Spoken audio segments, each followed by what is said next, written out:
Discover your self உங்களை வரவேற்கிறது. இன்னைக்கு நம்மளுடைய டிஸ்கவர் யுவர் செல்ஃப் சேனல்ல அடிப்படையாக சில விஷயங்கள் வந்து பிஜிடிஆர்பியில் ஜெயிக்கணும் அப்படின்னா கண்டிப்பாக நமக்கு வேணும். ஸோ அந்த அடிப்படையான விஷயம் அப்படின்றது வந்து பார்த்தீங்கன்னா ரொம்ப மோஸ்ட் இம்பார்ட்டன்ட் திங்ஸ் மெட்டீரியல் அப்படின்னு தான் நான் சொல்லுவேன்.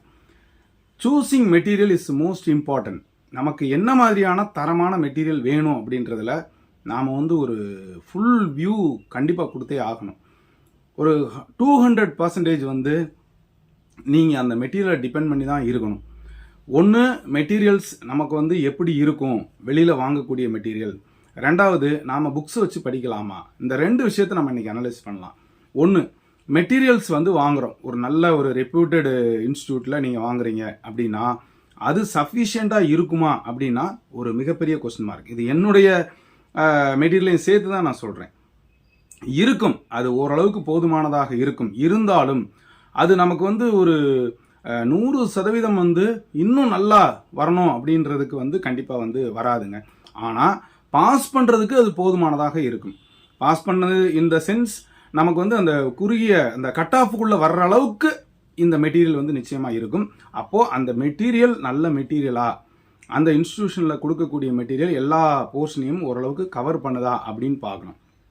ரெண்டாவது பார்த்தீங்க அப்படின்னா புக்ஸ். நீங்கள் வந்து ஒரு நல்ல ஸ்டாண்டர்ட் ஆதர் புக்ஸ், ஒரு டாபிக் எடுத்துக்கிட்டிங்கன்னா அதில் நல்ல ஆதர், எஸ்பெஷலி தமிழ்நாட்டில் என்ன மாதிரி ஃபாலோ பண்ணுறாங்க நீங்கள் அதை தான் பார்க்கணும். மெட்ராஸ் யூனிவர்சிட்டி, மதுரை காமராஜ் யூனிவர்சிட்டி, இதை மாதிரி ஒரு ஸ்டாண்டர்ட் யூனிவர்சிட்டி, ஈவன் வந்து பார்த்தீங்க அப்படின்னா நமக்கு சிதம்பரத்தில் இருக்கக்கூடிய அந்த யூனிவர்சிட்டி, இந்த யூனிவர்சிட்டியில் இருக்கக்கூடிய சிலபஸஸில் என்ன மாதிரி புக்ஸை ரெஃபர் பண்ணுறாங்க, யாரை ரெஃபர் பண்ணுறாங்க. சே ஃபார் எக்ஸாம்பிள் ஒரு சின்ன எக்ஸாம்பிளுக்காக சொல்கிறேன். மார்க்கெட்டிங் அப்படின்னா பிலிப் கோட்லர் ஃபாலோ பண்ணுறாங்களா, ஆர்எஸ்என் பிள்ளை ஃபாலோ பண்ணுறாங்களா, இல்லை என்ன மாதிரி ஃபாலோ பண்ணுறாங்க அப்படின்றத வச்சுக்கிட்டிங்கன்னா உங்களுக்கு ஈஸியாக இருக்கும். ஏன் அப்படின்னு கேட்டிங்கன்னா பிஜிடிஆர்பி பொறுத்த மட்டுக்கும் கொஸ்டின் செட் பண்ணுறது ஒரு கிட்டத்தட்ட ஒரு 90% வந்து பார்த்தீங்கன்னா ப்ரொஃபஸர்ஸ் தான். அப்போ அந்த ப்ரொஃபஸர்ஸ் இன் தி சென்ஸ் அவங்க ஏதோ ஒரு நல்ல ரெகக்னைஸ்ட் யூனிவர்சிட்டிலேருந்து எடுத்துக்க போகிறாங்க. அந்த யூனிவர்சிட்டிலேருந்து வரக்கூடிய ப்ரொஃபஸர்ஸ் அவங்க யூனிவர்சிட்டி அல்லது அவங்க காலேஜஸ் என்ன மாதிரியான புக்ஸை ஒரு குறிப்பிட்ட டாபிக்கு ரெஃபர் பண்ணுறாங்களோ அந்த புக்ஸ்லேருந்து தான் கொஸ்டின்ஸ் எடுக்க போகிறாங்க. ஸோ இது வந்து 100% கரெக்டாக இருக்கும். அப்போது நீங்கள் அந்த புக்ஸை தான் நீங்கள் வாங்கணும்.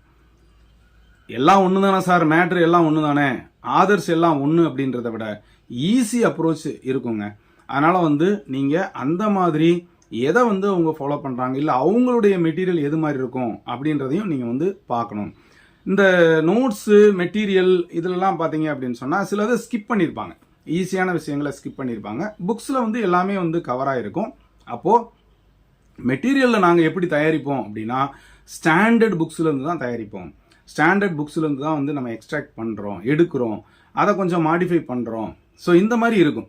அப்போது 2 விஷயங்களை நீங்கள் வந்து நான் கண்டிப்பாக பார்க்கணும். ஒன்று, மெட்டீரியல் அப்படின்னு சொல்லி போனீங்க அப்படின்னு சொன்னால் அது ஸ்டாண்டர்டாக இருக்கான்னு பார்க்கணும். அது போக இன்னும் நீங்கள் ரெஃபரன்சஸ்க்கு வேறு புக்ஸும் நீங்கள் கையில் வச்சுக்கணும். இல்லை standard books followed by Madras university அல்லது மதுரை காமராஜ் யூனிவர்சிட்டி அல்லது மனோன்மணியம் யூனிவர்சிட்டி இல்லை சிதம்பரத்தில் இருக்கக்கூடிய அந்த யூனிவர்சிட்டி, இதில் ஏதாவது ஒரு புக்ஸ் அவங்க ஃபாலோ பண்ணுவாங்களா, இது மாதிரி இருக்கக்கூடிய 10 யூனிட்டுக்கும் நீங்கள் வந்து புக்ஸ் வாங்கணும். புக்ஸ் ஆர் அசெட்ஸ்ன்னு சொல்லுவோம். நீங்கள் அது ஒன்றும் தப்பு கிடையாது. புக்ஸை வாங்கிட்டு அதில் எது படிக்கணும், எந்தெந்த ஏரியாலாம் இந்த புக்ஸில் கவர் ஆகிருக்கு அப்படின்றத அது செலக்ட் பண்ணணும். இது ஒரு பெரிய வேலை. மெட்டீரியல்னா நீங்கள் வந்து இன்ஸ்டண்ட்டாக நீங்கள் ஹோட்டலில் வாங்கி சாப்பிட்ற மாதிரி நீங்கள் வாங்கி பொருட்கள்லாம் வாங்கி சமைச்சு அதுக்கப்புறம் சாப்பிட்றது அப்படின்றது ரெண்டாவது. அப்போது உங்களுக்கு எப்படி வேணும், நீங்கள் என்ன மாதிரி ஒரு சூழ்நிலையில் இருக்கீங்க, வேலைக்கு போய்கிட்டே படிக்கிறீங்களா, இந்த எல்லா வியூவையும் நீங்கள் பார்த்துட்டு இந்த 2 விஷயத்தையும் அனலைசிஸ் பண்ணி சூஸ் பண்ணி நீங்கள் படிச்சிங்கன்னா நிச்சயமாக வந்து பிஜிடிஆர்பியில் உங்களால் ஜெயிக்க முடியும். அப்போது திரும்ப நாங்கள் சொல்கிற விஷயங்கள் அதுதான். மெட்டீரியல் ரொம்ப தரமாக இருக்கணும், அதுக்கு சரியான செலெக்ஷன் இருக்கணும். ஒன்று, மெட்டீரியல் வாங்கினா அடிஷ்னலாக புக்ஸும் நீங்கள் வந்து ரெஃபர் பண்ணுறதுக்கு வச்சுக்கலாம். இல்லைனா புக்ஸை வாங்கியே தாராளமாக நீங்கள் வந்து என்ன செய்யலாம், படிக்கலாம். இது போக உங்களுக்கு கோச்சிங் கிளாஸஸும் நீங்கள் போகலாம். போட்டித் தேர்வு இன்னைக்கு கடினமாக இருக்குது, ஒரு ஸ்டிஃப் காம்படிஷன் இருக்குது. அப்போ காம்படிஷன்லேருந்து வெளியில் வரணும்னா நம்மளுடைய பெர்ஃபார்மன்ஸ் அதிகமாக இருந்தால் தான் பண்ண முடியும். அப்போது கிட்டத்தட்ட ஏஜ்டாக இருக்கவங்க 30 அபவ் இருக்கவங்க மேரேஜாக இருக்கவங்க ஒர்க்கிங் பிளேஸ் கண்டிஷனில் இருக்கிறவங்க எல்லாருமே இந்த மாதிரி ஆன்லைன் கிளாஸஸ் இல்லை ஆஃப்லைன் கிளாஸஸ் போனீங்கன்னா இன்னும் நல்லது. இது போக எஜுகேஷன் சைக்காலஜி அண்ட் ஜிகேக்கு அதிகப்படியான முக்கியத்துவம் கண்டிப்பாக கொடுக்கணும். அப்படி கொடுக்காம விட்டுறக்கூடாது. ஸோ இன்றைக்கி நம்ம பார்க்கக்கூடியது என்ன மாதிரி மெட்டீரியல் சூஸ் பண்ணணும், எப்படி வாங்கணும் அப்படின்ற விஷயத்தான் சொல்லணும். ஸோ இதை நீங்கள் ஃபஸ்ட்டு டிட்டர்மைன் பண்ணிட்டீங்கன்னா நிச்சயமாக அடுத்தடுத்த ஸ்டெப்ஸுக்கு நீங்கள் போகிறதுக்கு வசதியாக இருக்கும். ஸோ வரும் நம்மளுடைய வீடியோஸ்லையும் இது மாதிரியே சொல்கிறோம். எஜுகேஷன் சைக்காலஜி அண்ட் ஜிகேக்காக வகுப்புகள் வந்து இப்போ ஆன்லைனில் தான் வந்து துவங்குறதா இருக்கிறோம். நிறைய நண்பர்கள் கேட்டிருக்கீங்க. ஒரு சஃபிஷியன்ட் நம்பர் வந்த உடனே கிளாஸஸ் ஆரம்பிச்சிடலாம். வேறு எதுவும் வேணும்னாலும் கீழே தர நம்பருக்கு தொடர்பு கொள்ளுங்கள். இது வரைக்கும் நம்முடைய சேனலை சப்ஸ்கிரைப் பண்ணிட்டு கொடுத்துரு பெல்லைக்கானையும் கிளிக் பண்ணிட்டு ஆளுங்கிற ஆப்ஷனை மறக்காமல் செலக்ட் பண்ணுங்கள். மீண்டும் சந்திக்கலாம். நன்றி, வணக்கம்.